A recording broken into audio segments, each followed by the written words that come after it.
Hello बच्चों, आप सब कैसे हो? मजे में होंगे, बहुत अच्छे होंगे। ठीक है। आज का जो हमारा टॉपिक है, जो राजस्थान का एकीकरण है। राजस्थान का एकीकरण कितने चरणों में हुआ था?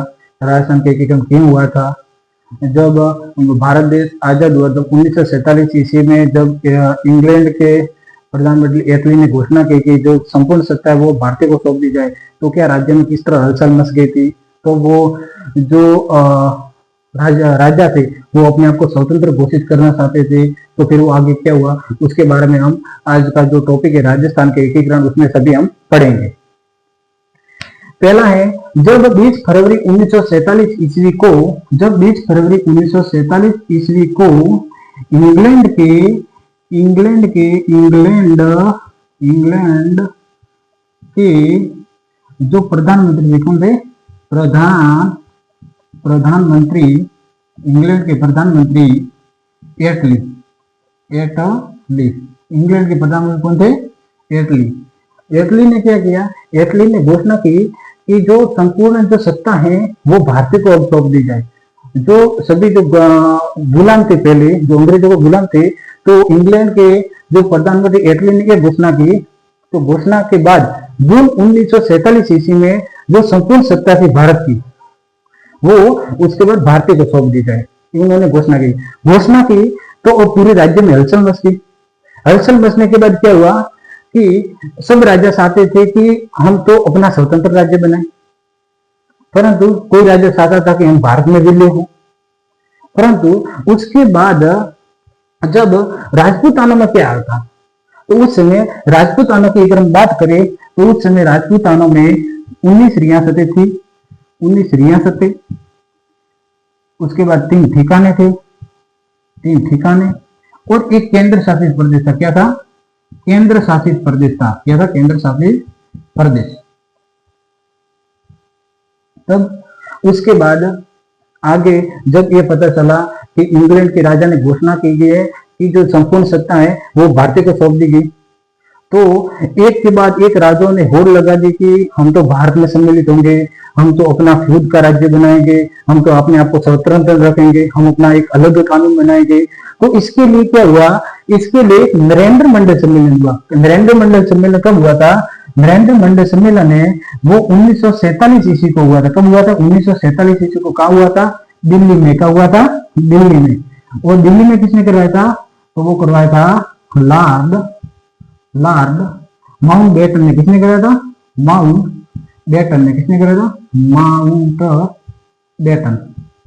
माउंटबेटन ने कराया था। किसने कराया था? माउंटबेटन ने। इसके लिए माउंटबेटन ने क्या किया? एक ऐसा प्रपत्र तैयार किया, एक ऐसे 2 प्रपत्र तैयार किए। कितने प्रपत्र तैयार किए? 2 प्रपत्र तैयार किए। क्या किए? 2 प्रपत्र। वो 2 प्रपत्र क्या थे? एक पहला प्रपत्र था इंस्टीट्यूट ऑफ एक्शन। एक ऐसा पत्र था जिस पर कोई भी भारतीय राजा, कोई भी राजपूत राजा या भारतीय राजा उस पर सम्मिलित पत्र पर हस्ताक्षर करके कोई भी भारतीय संघ में सम्मिलित हो सकता है, ये सबको छूट थी। परंतु कोई कोई राजा ऐसा था जो अपने आप को स्वतंत्र रखना चाहता था। जैसे मैं अगर राजस्थान की बात करूं, तो जोधपुर और धौलपुर के शासक, ऐसे थे जो अपने आप को एक पाकिस्तान का हिस्सा बनाना चाहते थे और अपने आप को स्वतंत्र रखना चाहते थे। परंतु जो माउंटबेटन ने 2 प्रपत्र तैयार किए। पहला था इंस्टीट्यूट ऑफ एक्शन। इस पत्र में यह लिखा गया कि कोई भी राजा अपने इच्छा अनुसार भारतीय संघ में शामिल हो सकता है। तो कई राजाओं ने तो हस्ताक्षर भी कर दिए, परंतु कुछ ऐसे राजा थे जो हस्ताक्षर नहीं कर रहे थे। इसके लिए एक अलग ही प्रपत्र तैयार किया। दूसरा प्रपत्र क्या था? Stand still agreement. इसमें क्या हुआ था कि जब प्रपत्र पर हस्ताक्षर नहीं कर रहे थे, कुछ राजा ऐसे थे जो प्रपत्र पर हस्ताक्षर नहीं कर रहे थे, तो उन्होंने क्या कि दिल्ली में क्या किया? दिल्ली में एक अधिवेशन बुलाया गया था। क्या बुलाया गया था? अधिवेशन क्या बुलाया गया था? एक अधिवेशन बुलाया गया। अधिवेशन क्या है? अधिवेशन बुलाने के बाद भारतीय संघ के ऐसे कई राजा थे जिन्होंने सम्मेलन पत्र पर हस्ताक्षर कर दिए। हस्ताक्षर करने के बाद वो भारत में शामिल हो गए, भारतीय संघ में शामिल हो गए। परंतु उसके बाद कई ऐसे राज्य जिसमें भारतीय संघ में शामिल नहीं हुए। तो हम बात करें तो वो भारतीय संघ में शामिल होने वाला, ऐसे भारतीय संघ में शामिल होने का पहला कौन सा राज्य था? तो हम बात करें कि राजपूताना के देशी राज्य में भारतीय संघ में विलय, भारतीय संघ में विलय, विलय क्या अर्थ होता है? सम्मेलन, एक साथ जोड़ना सबको, विलय का अर्थ होता है एक साथ जोड़ना। तो इसके लिए राजपूताना के देशी राज्य में भारतीय संघ में शामिल होने वाला, भारतीय संघ में शामिल होने वाला जो बीकानेर, क्या बीकानेर, बीकानेर, बीकानेर एक ऐसा राज्य था जो भारतीय संघ में शामिल पहले हुआ था, सबसे पहले वो स्वतः ही भारतीय संघ में शामिल हो गया था।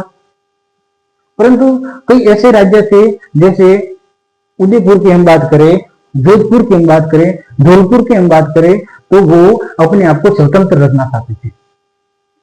उसके बाद उदयपुर रियासत का विलय किस तरह से हुआ? तो उदयपुर रियासत का विलय के पहले एक धौलपुर के शासक कौन थे? धौलपुर के शासक थे एक उदयभानसिंह। कौन थे? उदयभानसिंह। कौन थे?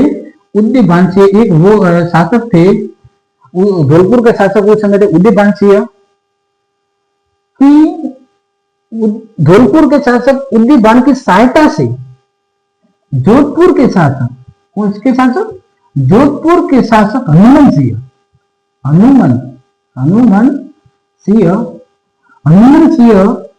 अपने आप को किसका हिस्सा बनाना चाहते?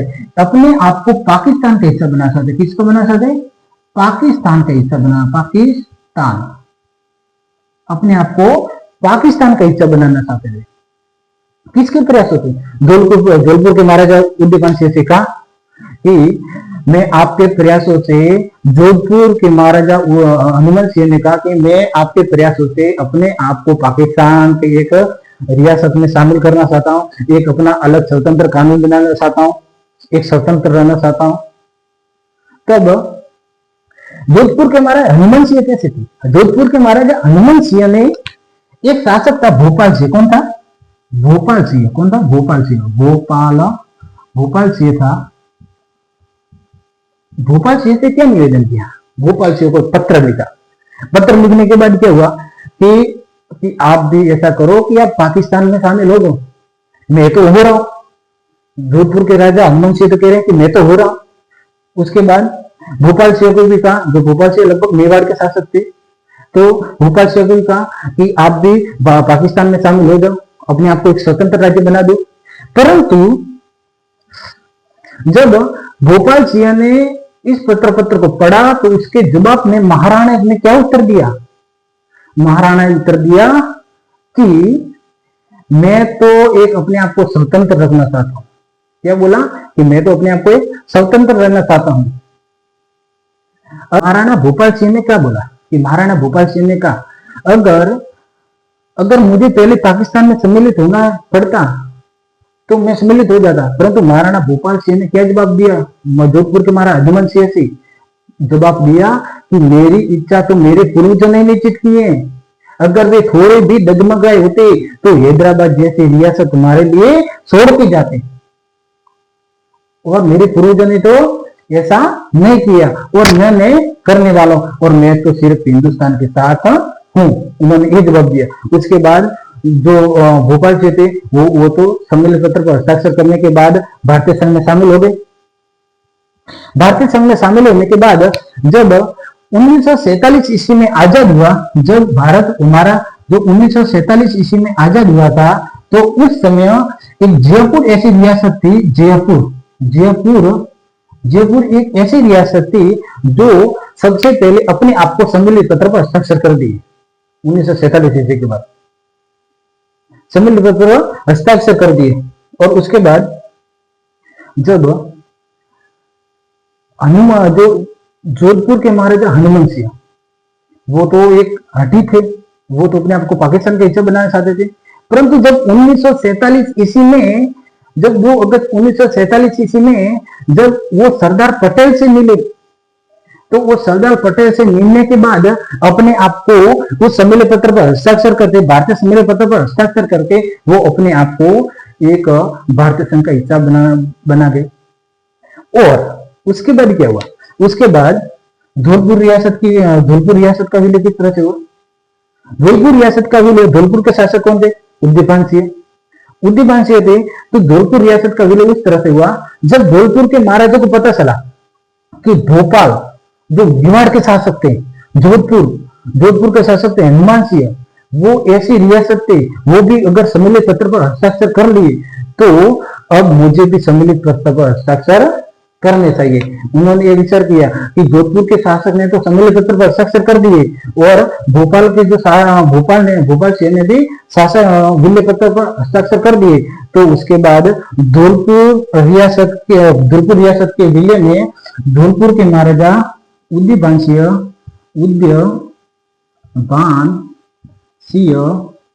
सिंह ने 14 अगस्त को 1947 ईस्वी में अपने आप को एक भारतीय सम्मेलन का हिस्सा बना लिया गया। कब बना लिया?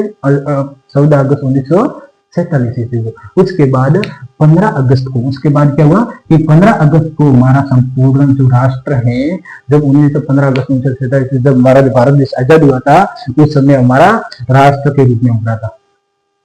परंतु उसके बाद क्या हुआ? राजस्थान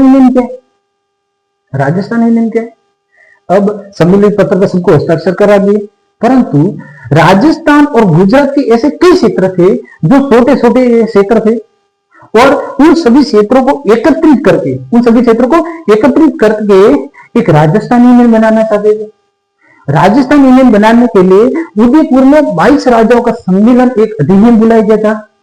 उस अधिनियम में यही मांग रखी गई थी कि जो छोटे छोटे जो राज्य हैं उनको एक बड़ा संघ बनाया जाए, जिसको राजस्थान यूनियन कहा गया है। तो इसी तरह हमारा राजस्थान का एकीकरण हुआ था। उसके बाद राजस्थान का एकीकरण 7 चरणों में हुआ था। कितने चरणों में हुआ था? 7 चरणों में।